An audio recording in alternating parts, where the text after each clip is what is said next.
How's everyone doing? How's everyone doing? All right. Well, my name is Tyler Henson. This is my first time in Calgary. I'm out of Denver, Colorado. You have a beautiful city here. So thank you for having me here to talk to you guys a little bit about Colorado. So realize a lot of you guys that being here in Canada have no idea who the heck I am. So started off a little bit of just a rundown who I am. So Colorado, I'm the past president of the Colorado Cannabis Chamber of Commerce. It was the first 501c4 nonprofit chamber of commerce in the United States. Grew out of after we passed recreational marijuana. I'm a government affairs specialist focused on illicit industries, liquor distributing, gaming, tobacco. So I love illicit substances, and marijuana fit just right into that. So my first approach into marijuana, and if you would have asked me 5 years ago if I would be even in this industry, I'd say you're crazy.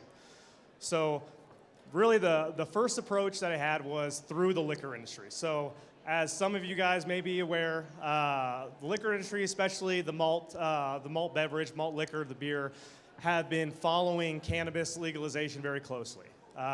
They're the same competitors, so they're looking for the same market. So my job was to make sure in Colorado we weren't infusing cannabis into beer, into vinous spirits, into spirituous products, and also infusing them into nicotine. So that was my first jump in. How Colorado was getting set up was we had a medical market. Well, technically we had two markets. We had an unregulated and still do caregiver market, and then a licensed medical marijuana market. And how this was playing out was the medical marijuana industry was going to be grandfathered in, and it was going to be a forced vertical integration across Colorado, and it was going to shut out all competitors. Obviously, that's not what the free market's about. You're going to limit product, you're going to limit product choice. So I was hired to come in and blow up that and create an optional vertical integration. So in Colorado, if you want to grow, you can just grow. If you want to produce concentrates or edibles, you can just do that. You can be a storefront or you can be everything. So that's what we have in Colorado right now. So we took the model of the Colorado Cannabis Chamber of Commerce, and we were simple. It was business first, cannabis second.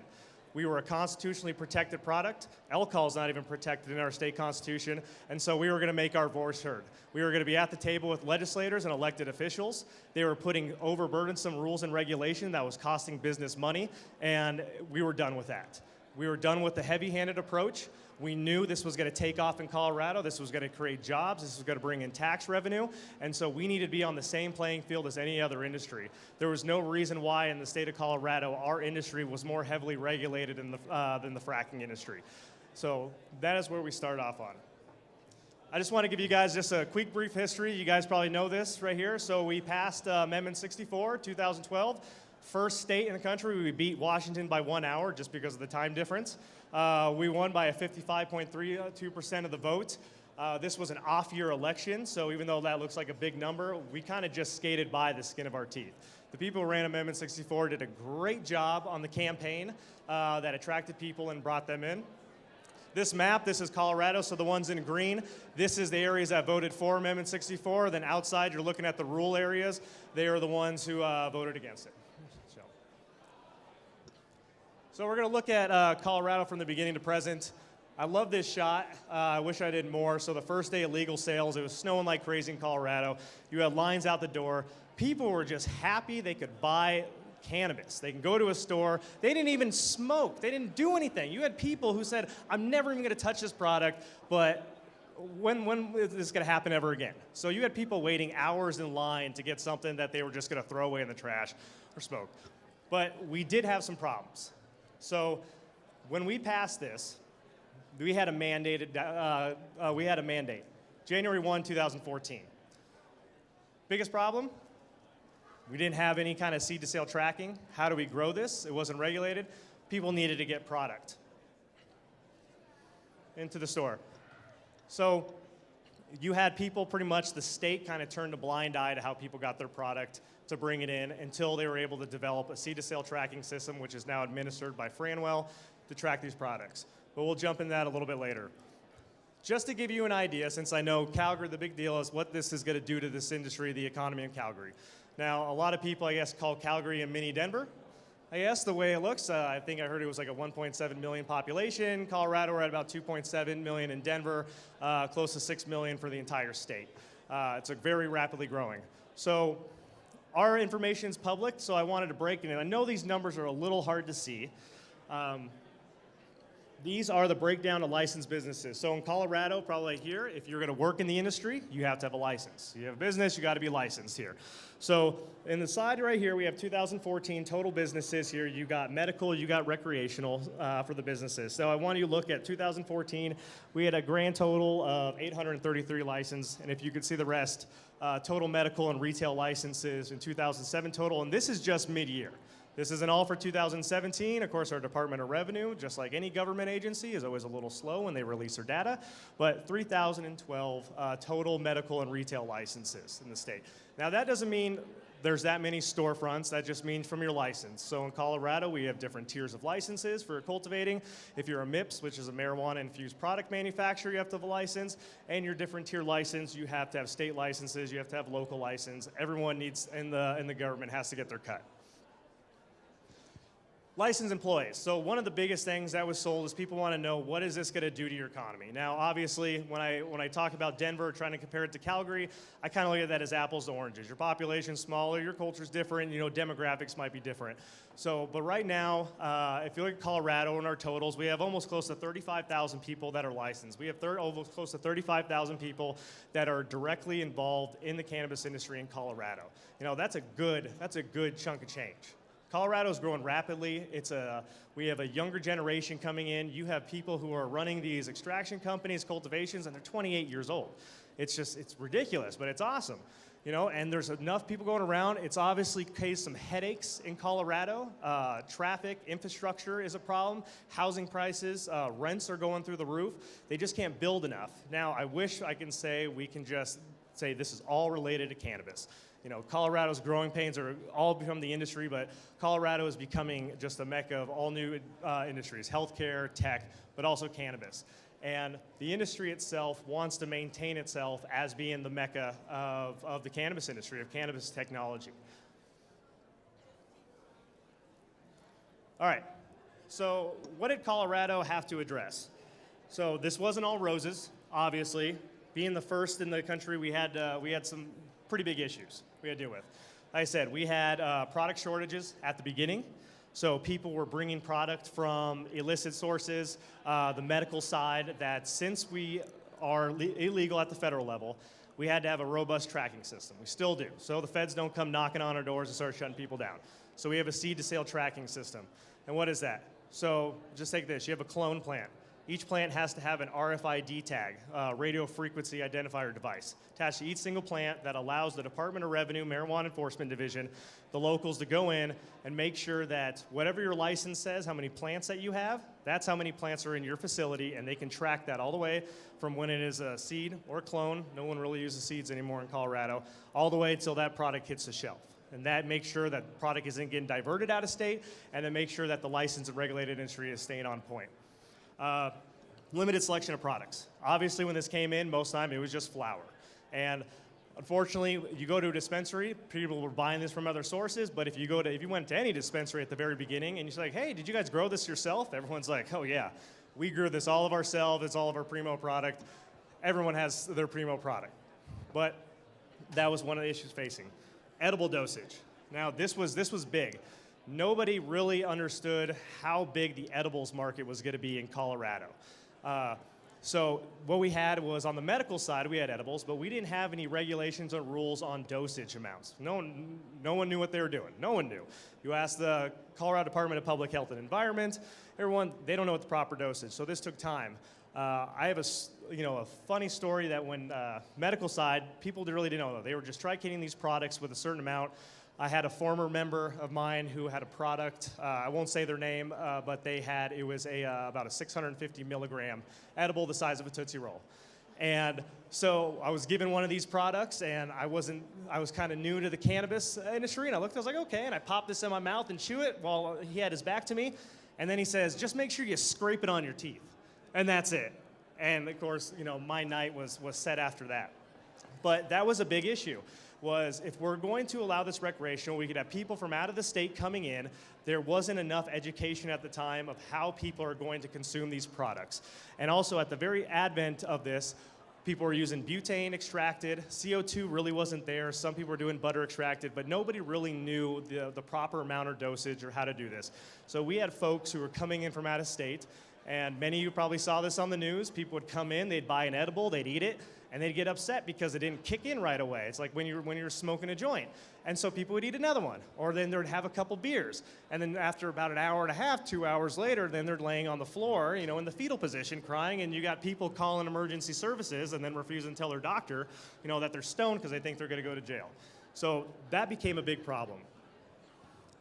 Yeah, and I'll address a little bit what we did there in a little bit.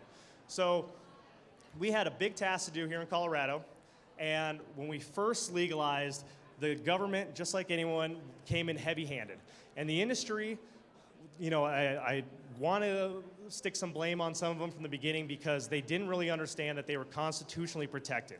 In Colorado, the alcohol industry is not constitutionally protected. These guys were constitutionally protected. It was not going to get overturned. The people had already spoken, but they wouldn't raise their voice. They allowed the government, the locals, to come in with heavy-handed regulations and put requirements on them that they shouldn't have in the beginning. So one of them would be like they required tax bonds. So every license holder had to put up a bond for their tax in case something happened to them, they couldn't pay their tax.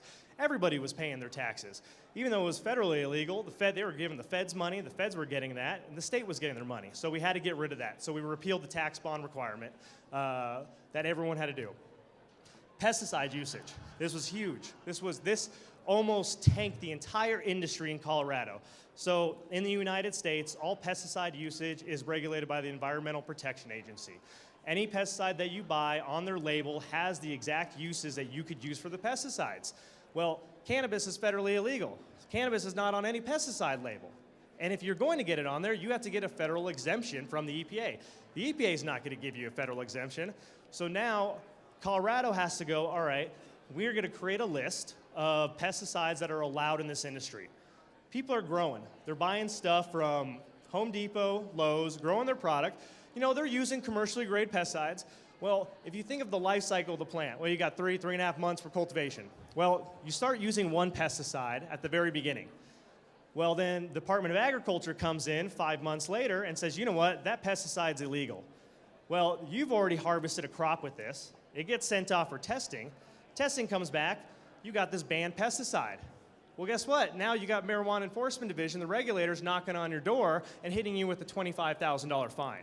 It was absolutely ridiculous, and this was causing a huge problem. We lost actually a lot of good edible companies and some cultivation companies because they just could not handle the fines and the fees. When the state came in and they were so heavy-handed, black and white, that it doesn't matter. And so it took a while, but we were able to finally work with the bodies, with the legislative body, Department of Ag, to give these guys that leeway that if they use a product that wasn't originally banned when they first used it, they couldn't come after them. So then we had also labeling, which was a big issue. You had our Marijuana Enforcement Division making labels. Industry's helping make labels. But here's the thing.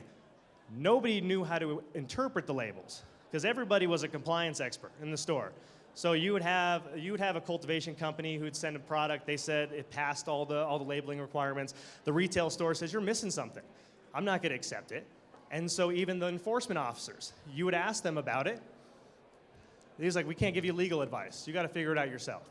So we had to go back to the state legislature, start working to create a more uniform label that all the appropriate information was available there and all the stuff that nobody cared about wasn't there.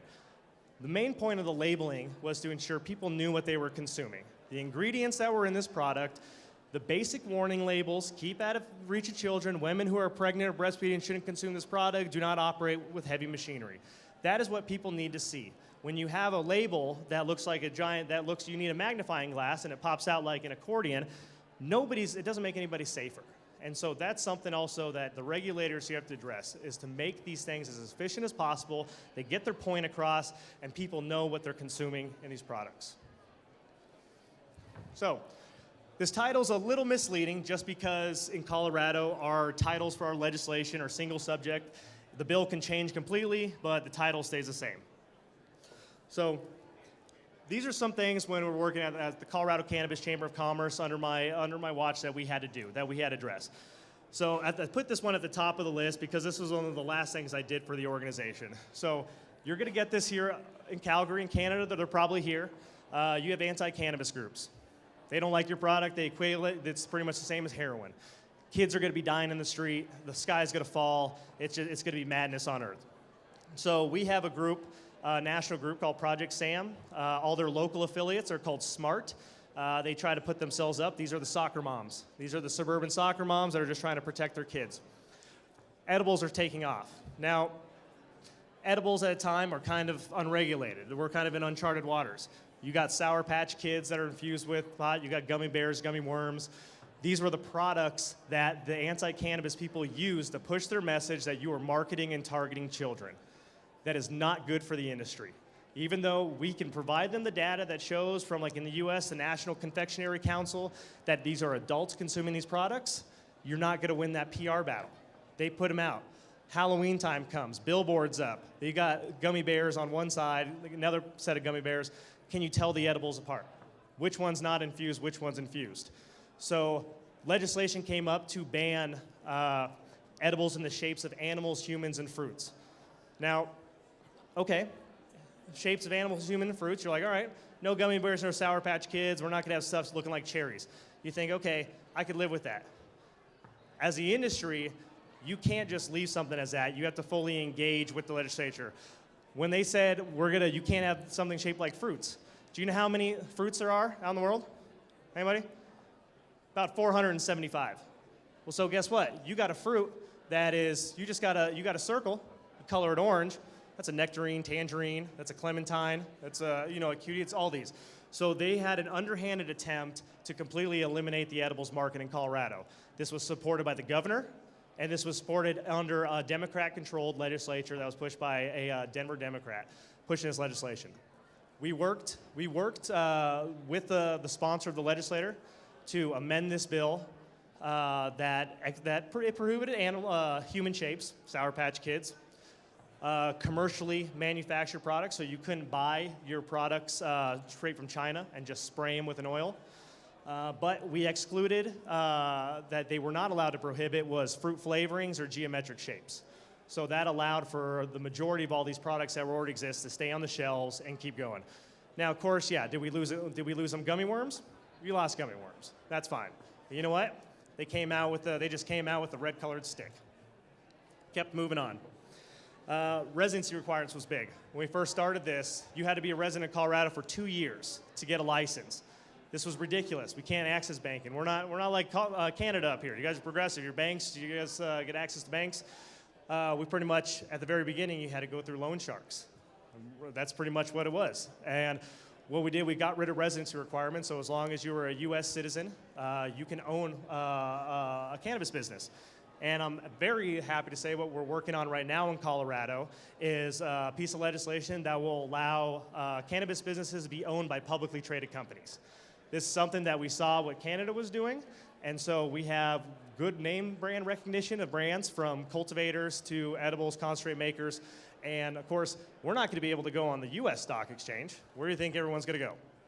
Head up north here. Frontier Airlines, I guess, is going to be flying up here to Calgary, so let's see. Oh. All right. While I was on top of edibles, since that's what I love the edibles market. I think it's great. It's taken off. It's what people are enjoying. Just the amount, the choice is amazing here. So this is a snapshot right here. So we track how much is sold. So the top one is 2014 when we first started here. It's based down in units. So a unit is one package, 10 edibles per package. So for the entire year of 2014, 48 million pieces of edibles were sold in the state of Colorado alone. 2017, just to June, 52 million pieces of edibles were sold. That's a crazy number. People that are buying these products, and that's just for half the year. We're projected this year alone to sell roughly over 250 million pieces, individual pieces of edible products in the state of Colorado. Just in 2017 alone, Colorado sold over $1 billion of recreational retail marijuana. It's insane. Those are just crazy numbers that they're putting up here. But still, issues remain: appearance, dosage, packaging, consumer safety, testing. Testing was huge in this industry. It was required for contaminants, microbials, THC potency. Well, one thing that we had to address was we don't need to reinvent the wheel. There is already proficiencies and methodologies from reference libraries for every food product, alcohol industry. Cannabis needed a reference library. So Colorado created the first in the country. It's an open source. Anyone can access this. It is a open source reference library of proficiencies and methodologies for testing. So if you're in the testing business, you want to get in the testing business here, go to Colorado Department of Public Health and Environment and look at this. It is a very robust list of what you need to test for, what the standards are, process validation, acceptable levels. It's pretty amazing. So, people wonder from the edibles what really happened. So at the very top when we started, they look like this. And I bet you people have seen them. I've seen them in California. I've seen another one where people are taking known brands, blatant copyright infringement, and calling them, taking Kit Kats, call them Keef Cats, all the Oreos and the Weedos. We had to get rid of that. That was just something that we looked at this as was attracting to the wrong people. We needed to keep this for a population that was over 21. We need to get rid of these products. And also, we needed to be able to distinguish these products from other products. So here at the bottom, this is what we're at now. So you have a gummy product right here. You see the stamped logo. And all the way to the right, this THC. This is what Colorado calls the universal symbol that every single recreational medical product has to have. If it's an edible, it's a confectionery product on the package, it has to have that to let people know that there is THC in this product. They call it a universal symbol, but it's only Colorado universally. There's other states have created their own, but it is what there is. The chocolate bar, you'll see that it has stamp 10. So on the recreational side, an individual serving is limited to 10 milligrams per THC. That's so we don't run the case, like in my case, where I'm eating a 650 milligram and I'm in the fetal position crying. So,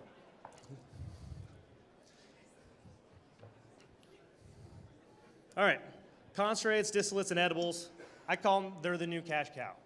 People are moving more and more towards the edibles and concentrate markets, depending on your demographic. Still, and concentrates, I consider that a younger person's game.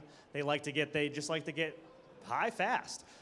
Medical, for some reason in Colorado, is staying pretty true on the flower side. They're diehard truists. They like to consume their flower product, but concentrates and distillates are taking over. CO2 extraction is getting more and more refined. Butane extraction is kind of making its way out. You'll still find it prevalent in a lot of high output edibles. They use butane because it's cheaper, but CO2, the price is going down. And butter extraction is still, it's prevalent, but it's for a higher end consumer base, higher socioeconomic consumer base that is using the butter extraction. Now, I put a picture on the top, this butane extraction, why a lot of people are moving away from CO2, and I don't try to say I'm an expert. You try to ask me about how to do extractions, you can go talk to somebody else. That's just not my game. Well, what I do know is that refinements in technology have made it more palatable. The terpenes remain intact. And I look at the top. Well, we used to have this in Colorado. Seen this around. It's pretty much we call it baby poop. Baby poop extract. That's what it looks like. It's not appealing. You have that harsh taste burned to it. These people who are creating these new technologies, these new techniques, are making products that are a light yellow to almost a clear, where you have some products that are testing in labs. You can say it's true, you can say it's not true, that are testing at a 95 to a 98 pure THCA product. Now, to me, I think you take that as you're a bigger champ than me if you're willing to take that on. So, all right, I want to also touch it because people always ask me about the footprint, the commercial aspect, because like a lot of the speakers up here before, you may not want to get a license. You may not want to grow. Maybe you're in the commercial real estate business. Oops, there it goes. Sorry about that. All right, so Denver's marijuana industrial footprint is 4.2 million square feet. That represent 2.9% of Denver's total warehouse inventory. Of course, Denver's not the only place that are growing, but being the largest city, thought it would be the best place to start off, because that's where most of the commercial real estate aspect is. So, what's really I like people to look at is the effective lease rate. So marijuana grow houses were $14.19 per square foot. That's 2 to 3 times higher than the average warehouse lease rates. And the average sale price for marijuana-occupied industrial properties in Denver in 2014 was $98 a square foot. Now, today, it measures $115 a square foot. It's gone through the roof. So just like everywhere else in the country, when the bubble burst in the States, the economy collapsed, the housing market, Denver was slated for a whole bunch of development that was supposed to be high-end condos, everything's warehouses are knocked down, and they just went out. Well, the medical marijuana came in, and they took over those areas. Now it went through the roof. If you're a commercial real estate person, it's on a federally illegal product, you're dealing in cash business, it's going to cost more money. So these rents have just been increasing and increasing. I don't see this going up in the next, we'll say 8 to 10 years. Right now in Colorado, there's a shift. People moving to southern Colorado, moving to industrial greenhouses, just because the cannabis plant's a very energy-intensive product. Land's cheaper down south, water's cheaper, labor's cheaper. So people are starting to move out of the Denver market. But if you still are want to produce a high-grade product, these guys are staying indoors. And then the outside grows, the commercial, are going to be produced more for the high output concentrates and edibles production, creating oil. So this is one of my last slides because if anyone has any questions, I'm an open book. But I always tell people, don't overlook the ancillary market for this product. A lot of people, and we've heard them up here talking too, which is great, is people think all they're going to make money on is they got to be a grower, they got to have a store, they got to be a concentrate maker, they got to be an edibles maker here. But there is a lot of additional investment you can make in the ancillary businesses that service this industry. This industry has a tremendous ripple effect that these have to service. Like I said, if there's a cultivator, the amount of money they have to put in their HVAC systems and their plumbing, and if that's your business, it's like you need to get in early and start working and finding these people and start marketing your services to sell this product. Construction, building out these grow facilities, indoor grow facilities, greenhouses, extraction labs. A lot of these extraction labs, guys, especially in Colorado, Washington, they want even bomb-proof extraction lab rooms, especially if they're doing butane extraction. Real estate investment trusts, like I said, doing leasebacks, owning commercial property, renting these out, leasing these out to facilities, places that are close to high transportation areas, highways where people can have an easy access to logistics. Packaging. There is no place that does not say no child-resistant packaging. Everything has to be in an opaque container. Everything has to be marked. Everything has to be put in an exit bag. Packaging is big. It was something that was overlooked. At the very beginning in Colorado, everything was in the same exact ugly little pill bottle. You couldn't tell your package from anything else. And packaging has changed tremendously, but it's still, everything is needed and required. Testing materials, testing labs, wherever I go, and I said, if Canada goes this way, they have tests for microbials and contaminants. Labs are key. Investing in laboratories, equipment suppliers, investing in laboratories that test these products is big. There's just ways to get involved in this industry without actually having to touch the product. If you don't want to get your hands dirty, you're worried about anything, look at the ancillary businesses and just go from there. And I believe that's the end of that. So if anyone has any questions, I said I'm an open book. Anything about Colorado, edibles, what's going on, I'm here to answer questions. Okay, we've got a couple minutes before our next speaker, so if anyone out in the audience has any questions for our panelist, jump right out of your seat, feel free. You in the back, sir.